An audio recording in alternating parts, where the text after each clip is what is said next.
classes, blah, blah, blah. And I actually typed up notes planning to explain all that.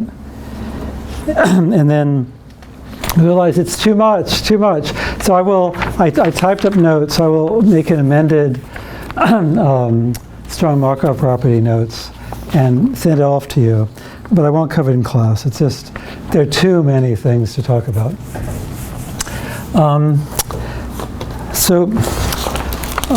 Pens.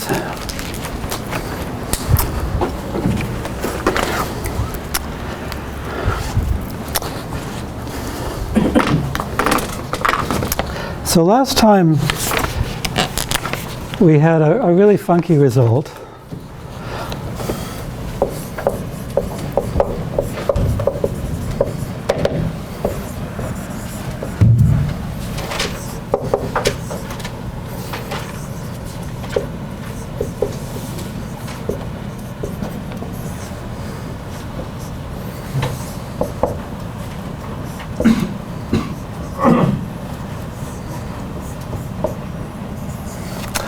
Okay, a lot of code in this statement.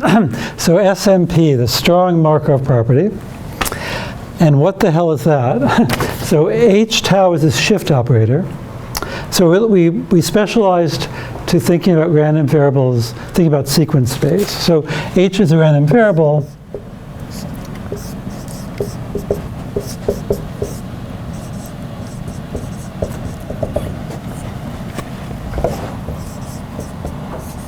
Now we don't have to do that. It would make things a lot simpler if we just define the whole world to be sequence space.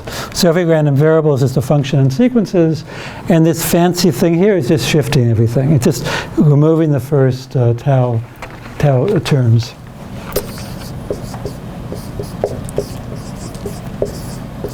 So this is a new random variable, so a new function of omega, and when you want to evaluate at omega, you just take that same function, but you shift everything over.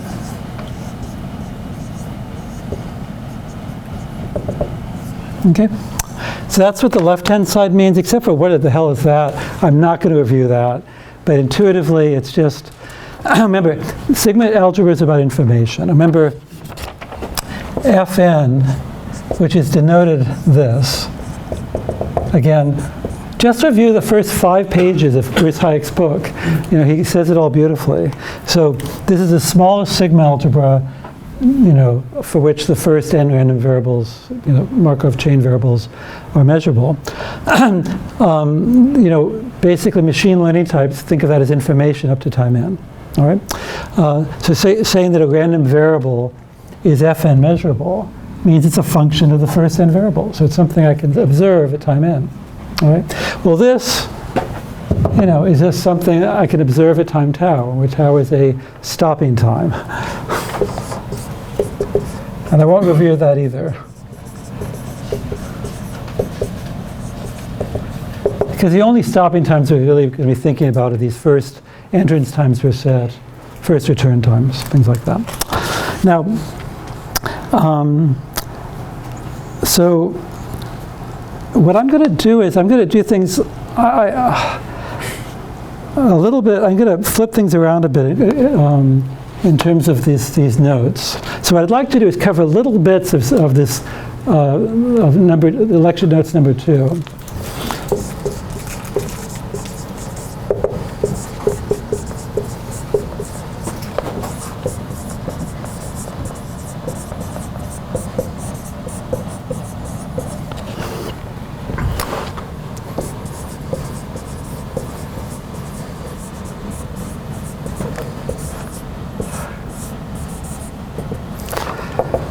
And it's actually, I realized it's a missing subsection. I don't know why it's not in there. But this notion of regeneration was there once. I don't know what happened to it. But it's so fundamental, and it comes so naturally after this. I don't know where it went. So I'm going to find that and put it back in and clarify that. So why do we care? What's this about?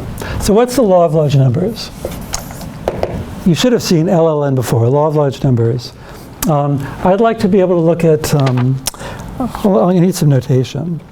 So I've got a function g maps the state space to the real numbers. And let's keep with the state space being countable. It's not necessary. It's not necessary, but let's do it. It could be general, and we'll talk about that at the end. And the law of large numbers concerns a sum. I'm going to give it a name.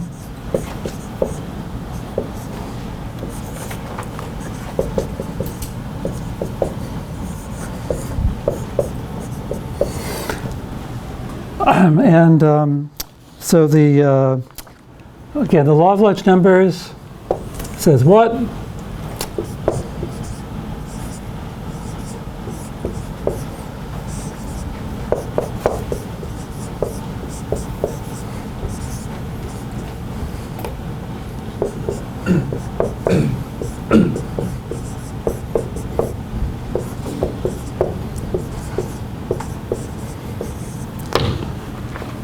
So I take this sum and I divide by n. That should converge to this weird notation again, pi of g, which is the mean of g as n goes to infinity, where pi is this steady state or invariant probability mass function. All right. Now this notation is perfectly natural. Remember, I'm thinking of functions as column vectors and probability mass functions as row vectors. So that's a row vector times a column vector, which is a dot product, and you see a dot product. All right, so the notation is totally consistent with everything we've seen before. So that's the law of large numbers. It's also the CLT.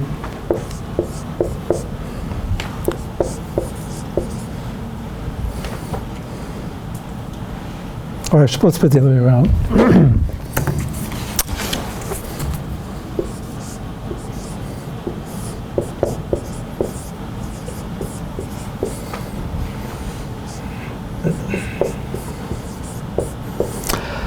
So you take this thing here, subtract off its limit, so this goes to this, and then you scale it up. You multiply by square root of n, and it turns out that's just the right scaling, so this thing, fluctuates around. And in fact, it converges in distribution to n0 sigma squared g.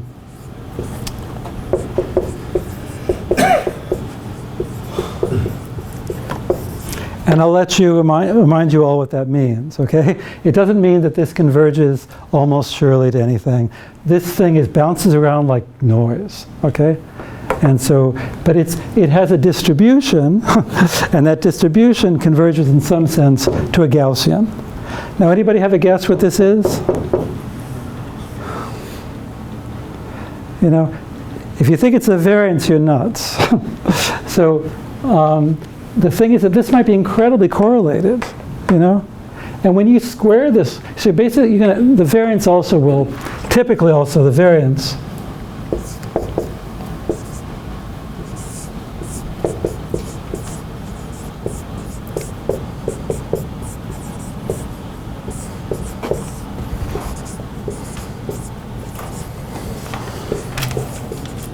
so this does not imply this. The separate results.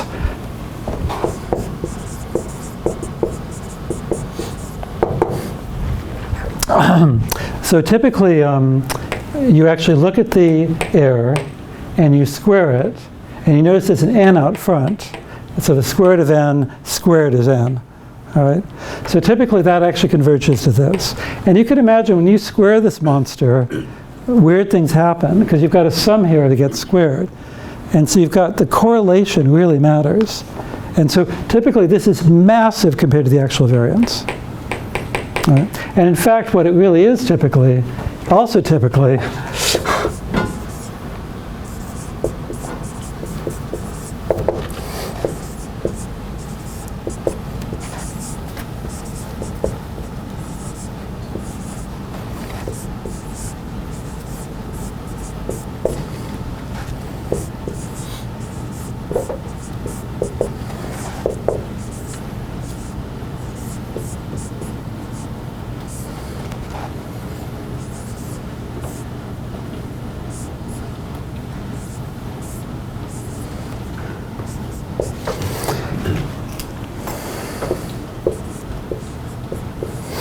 where this is just the correlation. Oh, I should put in a tilde, shouldn't I? Sorry. I'll put a tilde there.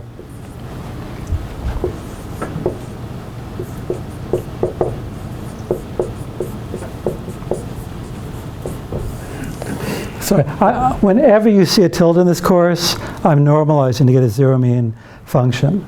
Okay, so I have g tilde, I mean g of x minus its steady state mean. So you take the correlation in a steady state, and you define that to be RGN.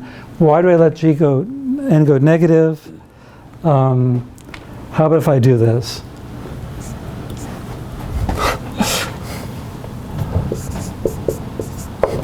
You know, I put absolute values in. If n is negative, it's the same thing. Okay. All right.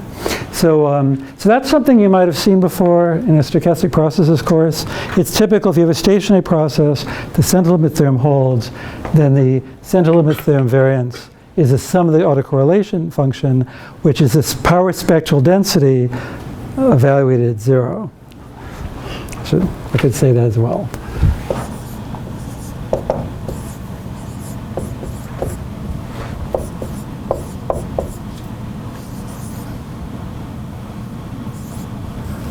If you don't remember what a power spectral density is, don't worry, just ignore that. It's just that if you've seen it before, that's where everything comes in. But see, the thing is, though, that I'm really going to emphasize this because you have to know that this law of large numbers can take forever because this guy is typically really, really big. You know, so you might think you've got really good estimates of the of the steady state mean. Like this could be your cost, your average cost you care about. But unless you have some idea of what this variance is, you don't know when to stop. You have no idea what to do. Okay, so it's and it really, I mean, as some of you know, this really is relevant reinforcement learning. It's something that's been missing from that community for so long. They had no idea what they were doing, and they didn't realize that in RL, guess what that is? For every algorithm I know, it's infinity, because they screwed up. They never looked at the theory properly. I mean, we're going to see that, in March. So reinforcement learning algorithms are generalizations of Monte Carlo, and they're done in such a way that they're just awful algorithms most of the time. And so we'll discuss that and fix it. So first we'll understand this in a I'm just going to give you the facts. I won't go into too much detail. But first we'll understand this for just Monte Carlo, and then again in March we'll look at these recursive algorithms. Okay, and the other thing though is that understand the law of large numbers is a beautiful application of this stuff. I'd say it's the main reason I forced you to listen to me on this. It's because this is a way to understand this.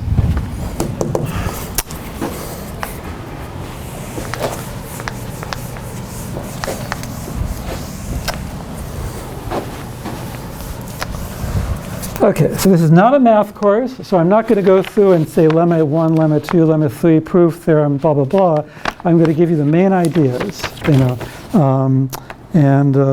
here, the main idea here is to change n and make it random, So make n into one of these stopping times that I just erased.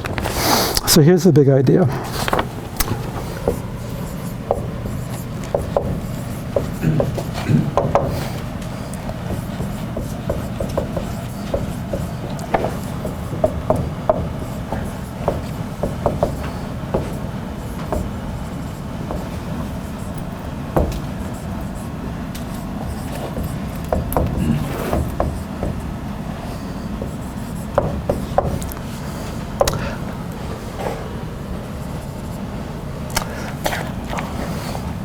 So remember, unit chain is the same as what I called x-bullet irreducible, which means there's one state that you can reach from any initial condition. Okay, and what you do then is you define a series of stopping times.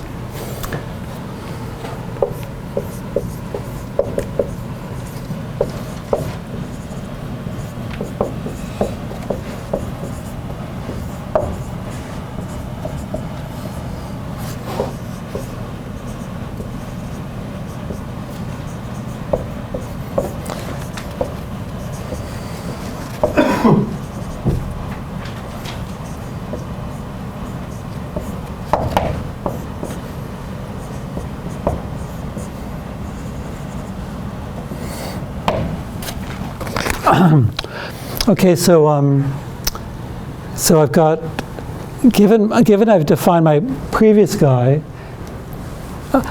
tau n bullet is the first time k greater than or equal to this last time plus 1 that I visit x bullet.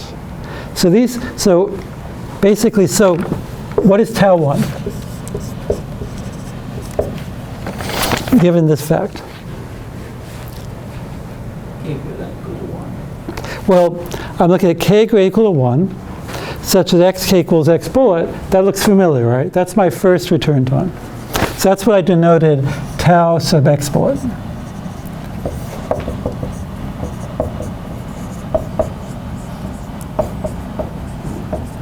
That's what I call the first return time. The plus 1 means it's a return time. That's just the language. And these are a sequence of stopping times. If you go back and look at the definition, you'll see that I told you that a first entrance time is a stopping time, and I proved it. The nth return time is a stopping time as well. So they're all stopping times.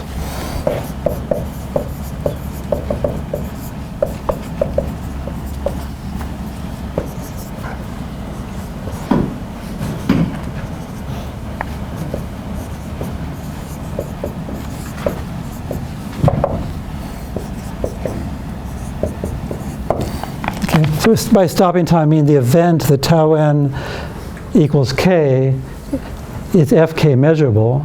So I can know if this is true by observing the process up to time k. All right. That's true for all k and all n. All right. So what I'm going to do, I'm saying regeneration. These are regeneration times in a really precise sense. Okay. And rather than speak generally, let's just go to this thing. The trick is, I want this over n to go to some identifiable constant. And what we're going to do is we're going to replace n by tau n. Well,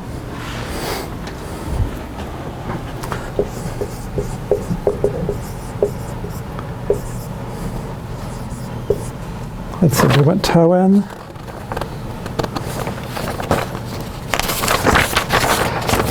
Oh, wait, hold on. First of all, you all know what I mean here. For the MM1Q, say,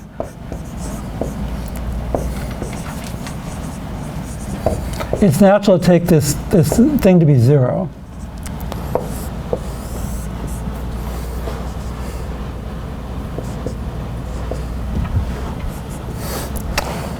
And this is what it typically looks like, you know.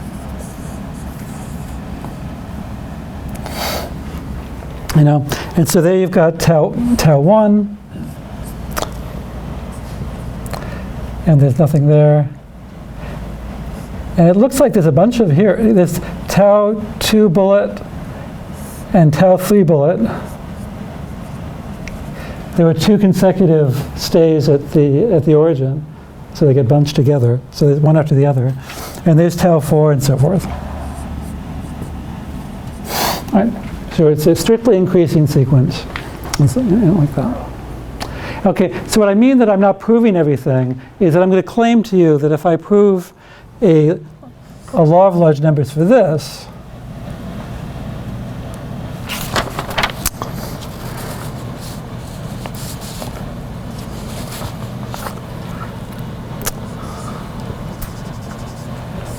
so I'm going to look at random times, and if I prove it a law of large numbers with random times here, then I actually get the thing that I want here.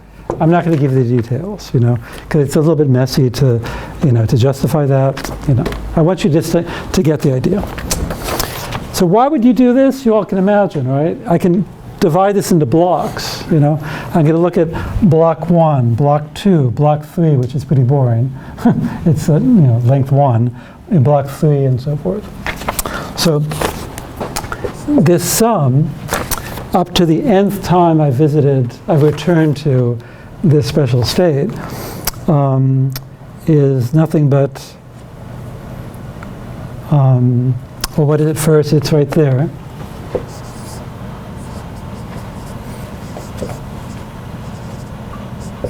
just writing down that.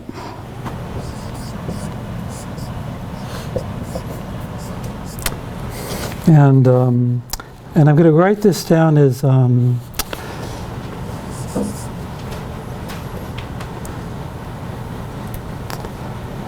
I don't like my notation.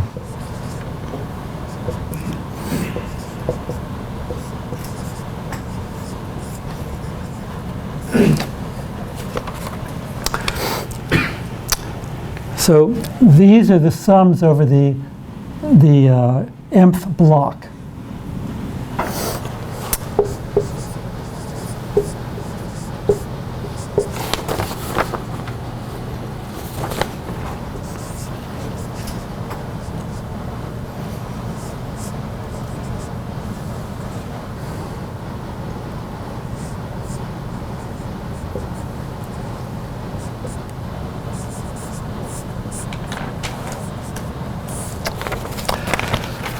And what do you think is special about these guys?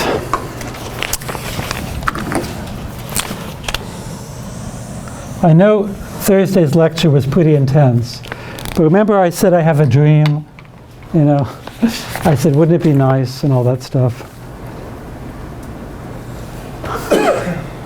Well, I'll review it for you. So I'm going to review my dream from last time and put it to use. Okay. The whole point is that the strong Markov property implies that the future is independent of the past, at these random times. And I'm going to make that precise now. So the claim is these guys are IID.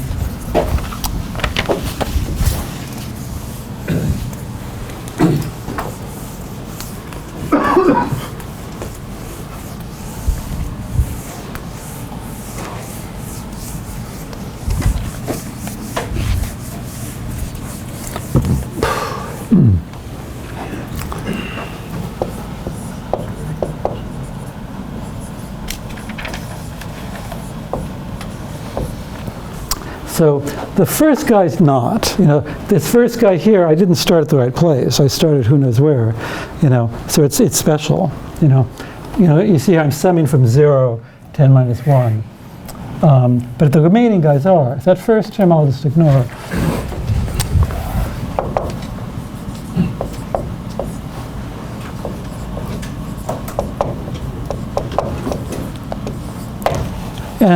And the proof is, again, a really pretty application of our strong Markov property.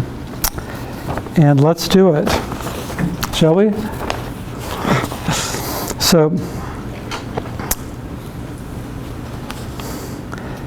how do I prove? These are random variables, and to prove their ID, I have to look at the probability they're in a set and all this stuff. What does this mean? It says that the probability that,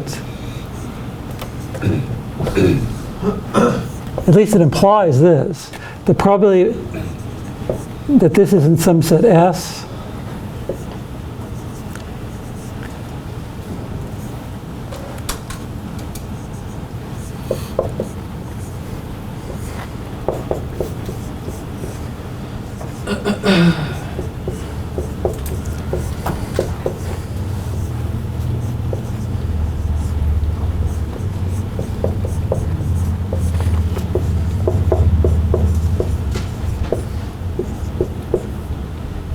oops, that's not real.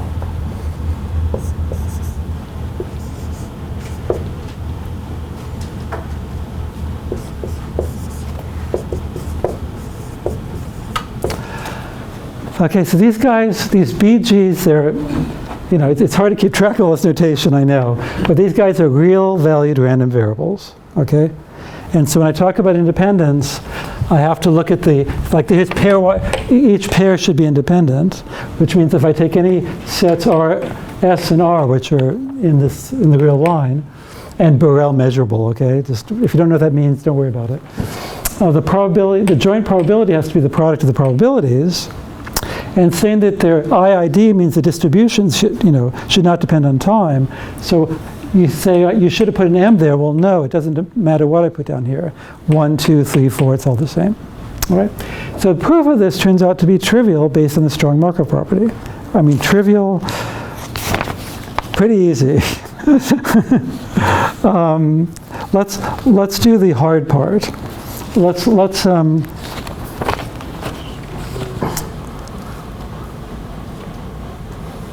consider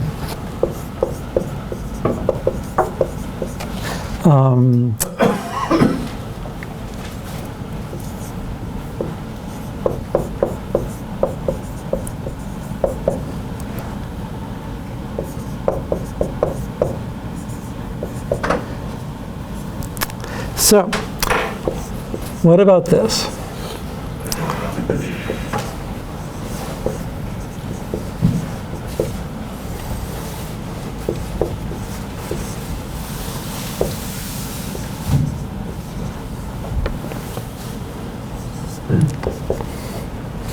Okay, now a probability you all should know is an expectation. It's the expectation indicator function. I mean, you go back and review that. You know, I'll write it down once.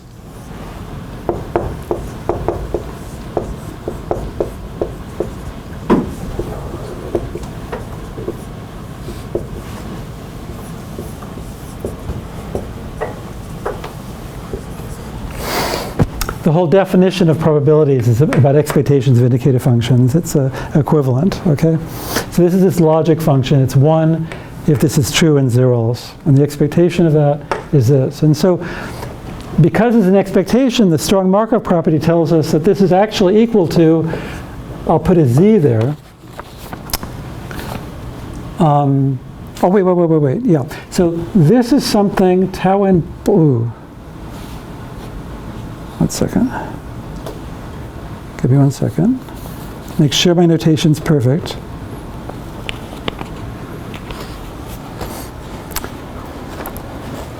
So,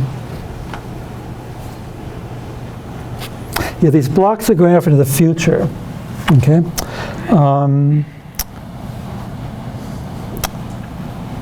And at time tau n plus, I'm looking off into the future, and I'm looking at a block n plus, starting at n plus k.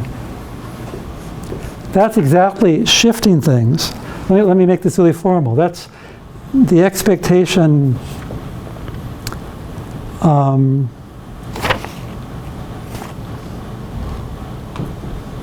Should I be? Oh no, I'm not going to do it. That's what I said. Putting every detail in is impossible. These guys are shifts of each other. You know, each one of these. Oh fuck.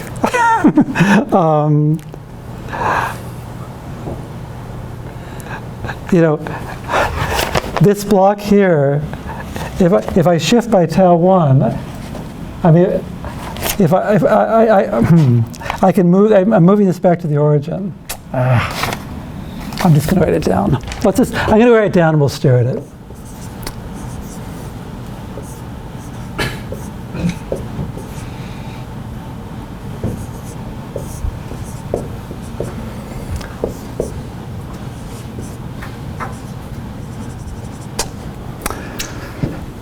So strong Markov property says that if I take, I guess I will put this in.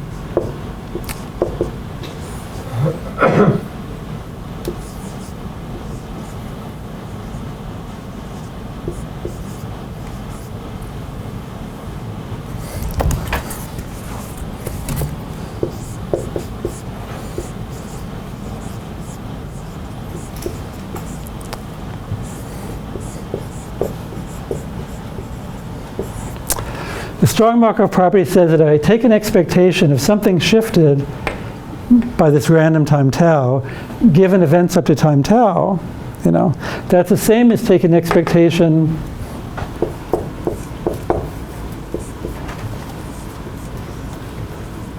like that.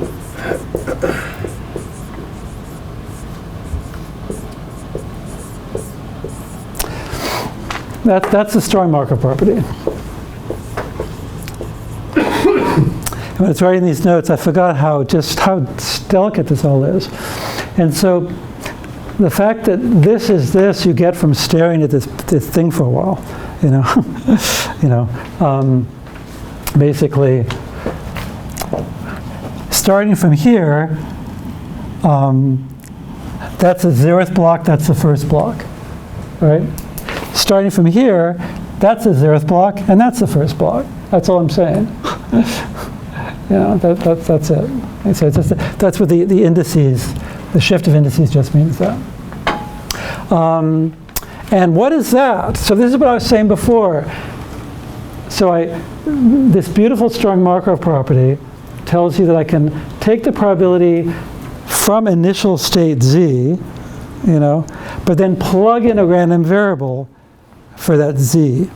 It's really just a bunch of notation, but it's a beautiful fact in this case because that should be random. This is very rich, possibly. There's all this information. N might be very large. So we've gathered all this information, and we're trying to predict the probability that this block is in some set S. But x sub tau n bullet is just one of the times that I meant x bullet. So it's just x bullet. It's not random.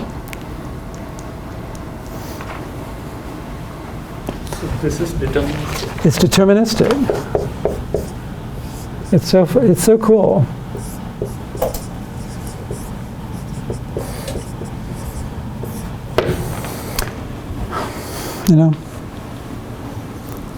So that's the regeneration. When people talk about regeneration in Markov chains, that term comes up all the time. They're just referring to this fact that if at these times, if I want to predict the future, there's nothing better than just taking ordinary probabilities. The past is independent of the future. That's what this says.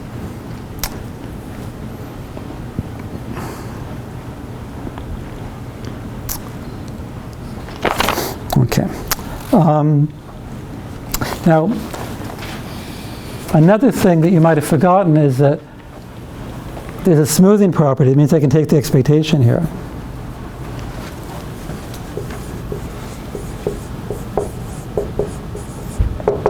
Now, that might not be obvious to you, but what's the probability of that?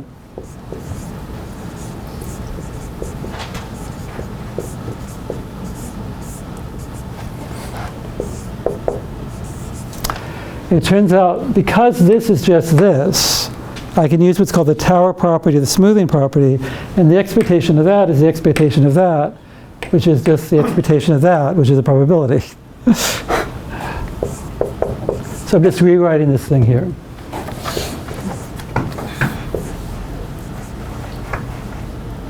Okay.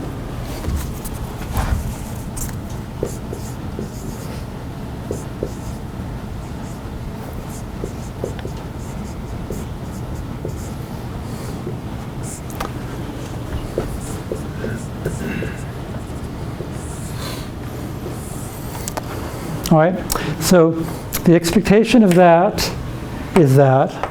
That's called the smoothing property, the Tower property. And what's the expectation of that, everybody? Well, it's deterministic. There's no expectation to take. It's right there.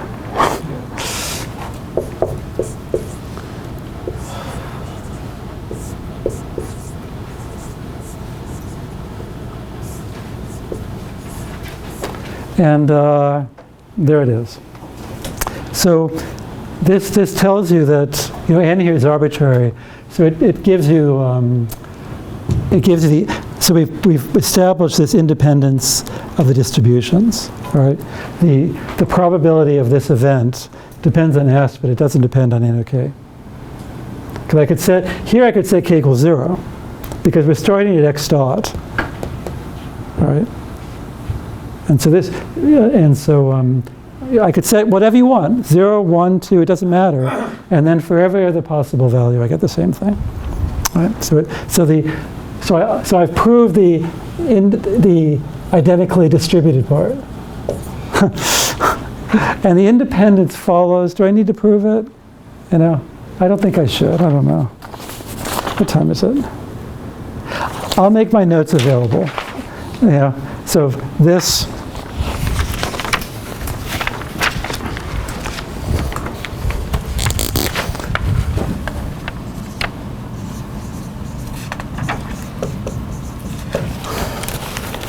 so I was ashamed of myself that I didn't have this in the notes. So I typed it up this morning, and I'll make it available to you. But there's just too many things to say. But again, from the strong Markov property, we got this. It really looks like it's independence, and it does imply independence. It implies the fact that the distributions don't depend on time. And getting this from this really is simple, but it takes a lot of ink. And the ink is right here, so I'll make these available. All right. All right, so let's do it then. We can now do something. What are we going to do with this? Somebody remember their probability 1?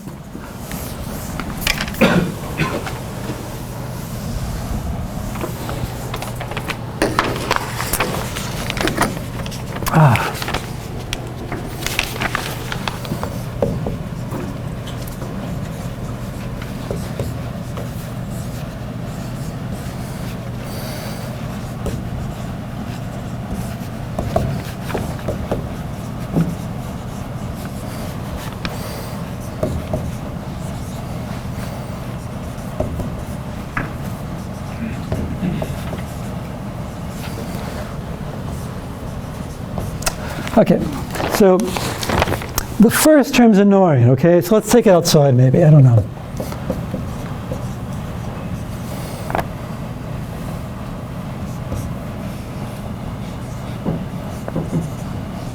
I just want to